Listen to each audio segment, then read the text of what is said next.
আসসালামু আলাইকুম দর্শক, আপনাদের আরেকটি নতুন ভিডিও নিয়ে আমি চলে আসলাম। আপনারা ভিডিও স্ক্রিনে যে টমেটোটি দেখতে পাচ্ছেন, এটিও লাল তীরের নতুন একটি টমেটোর জাত।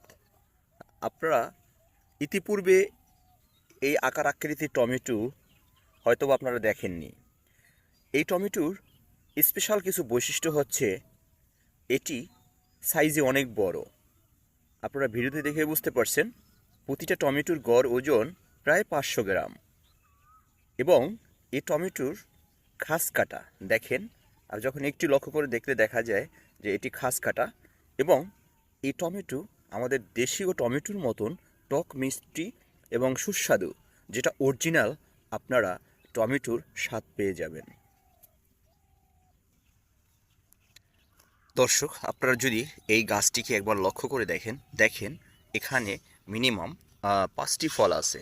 তো তার ভিতরে এই যে ফলটি আছে এটি 500 গ্রামের উপরে হবে এবং এর আরও যে ফলগুলো আছে এগুলো আরও 400 গ্রাম সাইজের হবে।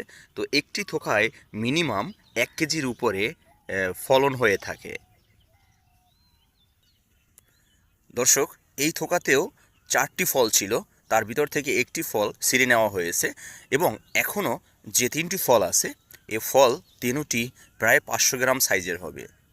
তো একটি থোকাতে 1 কেজির উপরে টমেটো হয়ে থাকে। আমি তাদেরকে বলবো, যারা বড় সাইজের টমেটো চাষ করেন এবং বাণিজ্যিকভাবে চাষ করেন, তারা এই লাল তীরের এই টমেটোর জাতটি চাষ করতে পারেন। এটি টকটকে লাল রঙের। আপনারা ভিডিওতে দেখতে পাচ্ছেন যে এটি ন্যাচারাল কালার এবং এই কালারের এত সুন্দর ফল, যেটা যা কারোর চোখের নজর কেড়ে নেবে। আসলেই এটি যেমন দেখতে সুন্দর, তেমনি এর ফলন, তেমনি এর স্বাদ। এক কথায় বলতে গেলে রূপে গুণে ভরপুর এই টমেটোর জাতটি। তা আপনারা অবশ্যই যাদের এই বীজ দরকার হবে এবং যারা এই টমেটো চাষ করতে চান, অবশ্যই কমেন্টসে জানাবেন। ভালো থাকবেন, সুস্থ থাকবেন। আসসালামু আলাইকুম।